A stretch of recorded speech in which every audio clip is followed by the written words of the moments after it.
Hello everyone, Tom Wilton here. I'm an actor who specialises in bringing creatures to life for film and television. If you've seen the most recent Star Wars film, you would have seen me playing Colonel Aftab Akbar, although you'd never know it was me because I'm hidden under loads of wonderful creature monster makeup. Now, while all the film studios are closed and I can't help other people tell stories, I thought I might tell you one of my own. It's a story of a little girl called Maya McKinry who goes on a very big adventure to try and save her brother William at the outbreak of the Great War. Now, I've been reading this as a bedtime story to my son Henry, so I thought I'd read it for you too. And if it helps you to escape the uncertainty of these extraordinary times, then that will bring me a little comfort to know that I've played my part and done a little bit to help. Enjoy. Elflock by Tom Wilton, read by the author. Elflock, an unexplained knot of hair thought to be put there in the night by an elf or fairy. Chapter 1. A dragon lives forever, but not so little boys. Painted wings and giant rings make way for other toys. Puff the magic dragon. Maya landed at the bottom of the wide staircase in a crumpled heap. Her withered legs, all but skin and bone from lack of use, had buckled halfway down, and she tumbled the rest of the way like a rag doll. Somewhere in the fall, she'd banged her head, but there was no time to check how badly she was hurt. She rubbed her bruised cheek and looked towards the heavy front door of the old house with despair. Her brother William was just beyond it. Polished military boots crunched upon gravel. She tried to call out to him, but all she could muster was a strained, croaking sound. Cough followed splutter, followed gasp, as tears of frustration rose behind her eyes. She slammed her fist against the hardwood floor, and almost in response, the sound of a motor car's engine fired up with a spluttering cough. A desperate voice inside her head called out, "Please, Will, don't leave. You mustn't." The floorboards creaked overhead, and the hairs on the back of Maya's neck stood on end. The dreadful clickety-clack of the master's birchwood cane echoed down from the top of the stairs. Not daring to look back, she struggled to her feet. Unsteadily, she put one foot shakily in front of the other. "Come on, Maya, you silly thing," she scolded herself. "You will reach the door, and you will save your brother." That dreadful sound again clickety-clacked from above, getting closer with every step. She reached the old wooden door and heaved at the latch with all her might. The door swung back, almost knocking her down again, but she hung on and stumbled through. There was no time for a coat or shoes. Wearing only her white nightdress, Maya ran out into the cold November morning.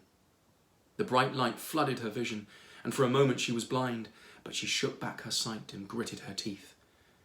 As her eyes found their focus again, she caught sight of the back of a shiny black motor car as it chuntered down the driveway. "Wait!" she whimpered.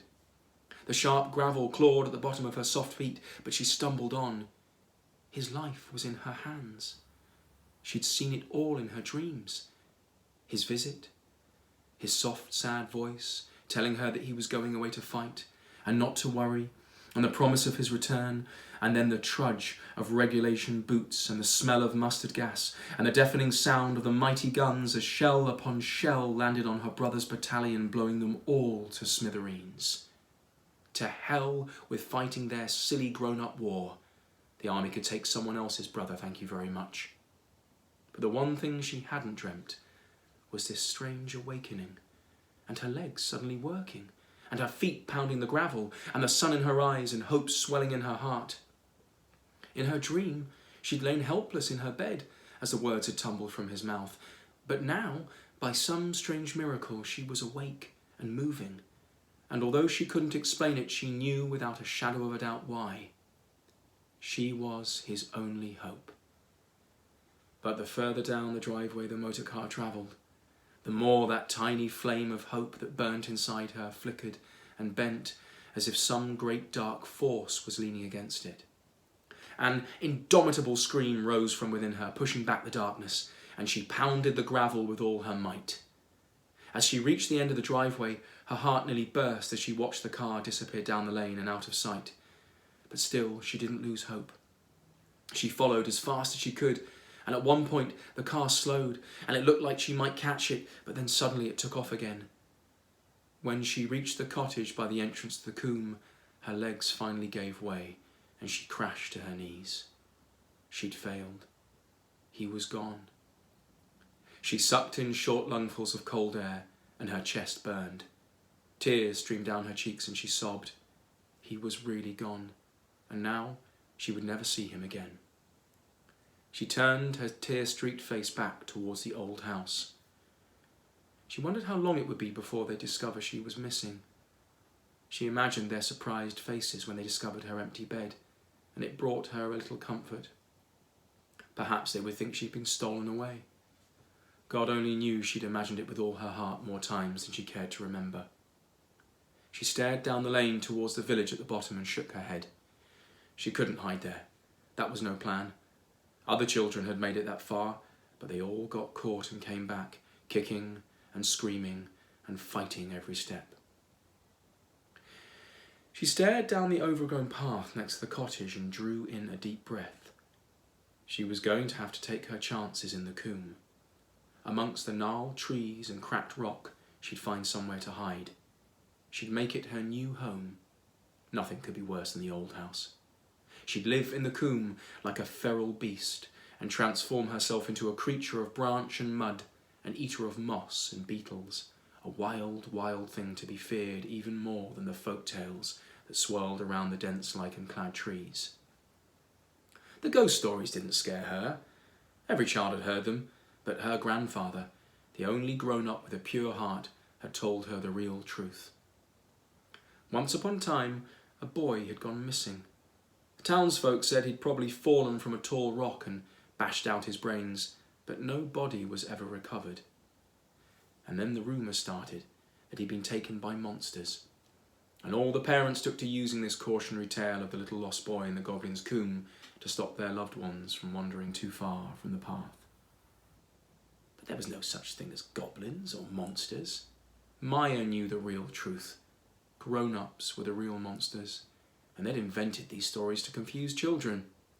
How stupid did they think she was? "There is no such thing as monsters," she said out loud, her voice still raspy but stronger now. "Nonsense to your goblins and ghouls and all your silly ghost stories," she shouted and set off down the path. The air was crisp and still and free of the incessant croak of the busy jackdaw she could hear all day long through her bedroom window. She trod carefully, enchanted by the thin layer of lichen that covered everything in sight. It looked to Maya like a thin covering of green snow, and she imagined it raining down from velvet clouds and settling on the branches before taking hold. The roots created pockets of darkness big enough for a fox or badger to crawl into. She wondered how far back they went, and whether a girl of 12 in a bind might also fit into one. She approached one of the larger holes and contemplated trying to climb inside, but at the last moment she thought she saw something moving in the blackness, and she lost her nerve.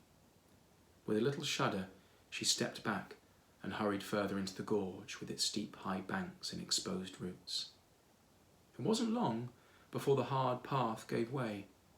The cold earth squelched under her feet. It was glorious to feel the soft mud between her toes.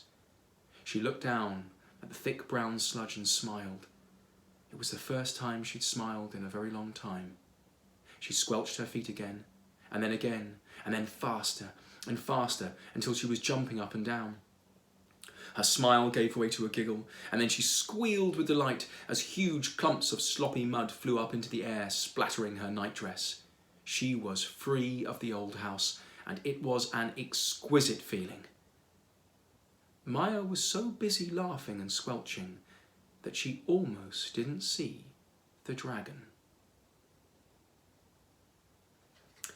Thanks for watching. Stay safe, stay indoors, and look after one another.